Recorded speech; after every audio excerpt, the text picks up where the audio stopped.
240 करोड़ रुपए की लागत से परसेवरेंस मिशन को 2020 में लॉन्च किया गया था। Now, what was main point of this mission was to find biological life and proofs of previous existing ancient biological life on planet Mars।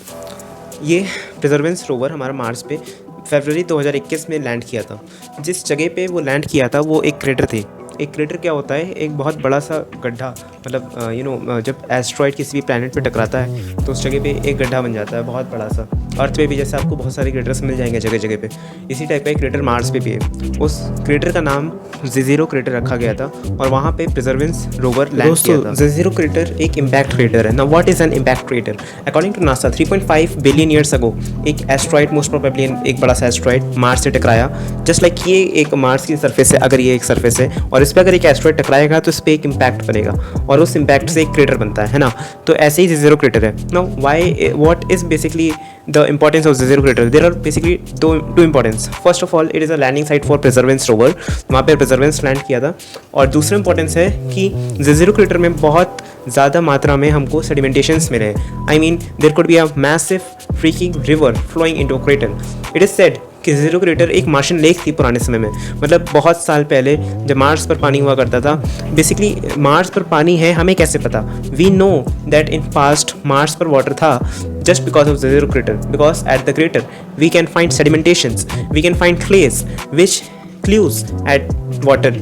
सो मेरा कहने का मतलब ये है कि जैसे आप अगर मैं नॉर्थ इंडिया के रेफरेंस में बात करूँ तो हमारी यमुना नदी है, ठीक है। आप यमुना नदी के पास चाहिए और उसके रिवर बेड के पास चाहिए, ठीक है। वहाँ पे हमको सेडिमेंटेशंस मिलते हैं। जैसे नदी अगर इधर से बह रही है तो अपने साथ में बहुत सारा मिनरल पीछे से लेके आती है और वो सेडिमेंटेशंस एक मतलब पानी का बहाव जैसा होता है ना, तो उस बहाव के साथ में वहाँ की मिट्टी भी वैसी हो जाती है और पीछे से क्ले, सैंड और सिल वगैरह सब इकट्ठा होता जाता है। तो उसी तरह से J0 क्रेटर में भी बहुत सारी मात्रा में क्ले, सैंड्स और सिल्स मिले। सवाल ये आता है कि 1000 किलोमीटर बड़े प्लैनेट पे नासा ने सिर्फ J0 क्रेटर को ही परसेवरेंस का लैंडिंग स्पॉट क्यों बनाया? आखिर उस 40 किलोमीटर के क्रेटर में ऐसा क्या था जो नासा को इतना फैसिनेटिंग लगा?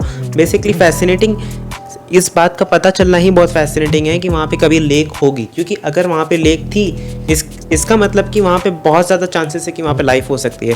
और लाइफ को पता लगाने का सबसे सिंपल तरीका यही है कि हम उस प्लैनेट की, उस लेक की बेड को, उस लेक की जो ज़मीन है वहाँ पे, अभी जो क्रेटर की ज़मीन है वो कभी लेक के नीचे होगी ना, तो उस ज़मीन को स्टडी करें, क्योंकि उस ज़मीन को स्टडी करने से हमको पता चलेगा कि वहाँ पे किस किस तरह के मिनरल्स और हैं, है ना। और उसी के साथ साथ हमको फॉसिल्स भी मिल सकते हैं पुराने लाइफ के, क्योंकि कुछ कंडीशंस में लाइफ के फॉसिल्स बनते हैं और अगर फॉसिल्स मिलते हैं तो that's a very remarkable achievement in space exploration. By the way, आपको पता है कि टाइटन का भी ऐसे ही कहा जाता है कि वहाँ पे लाइफ एग्जिस्ट करती है जस्ट बिकॉज वहाँ पे शायद पानी है, टाइटन पे कुछ ऐसा है। I will see.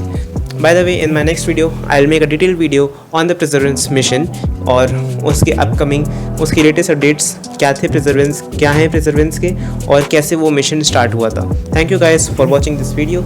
If you really enjoyed this video, please subscribe my channel to support me. Thank you.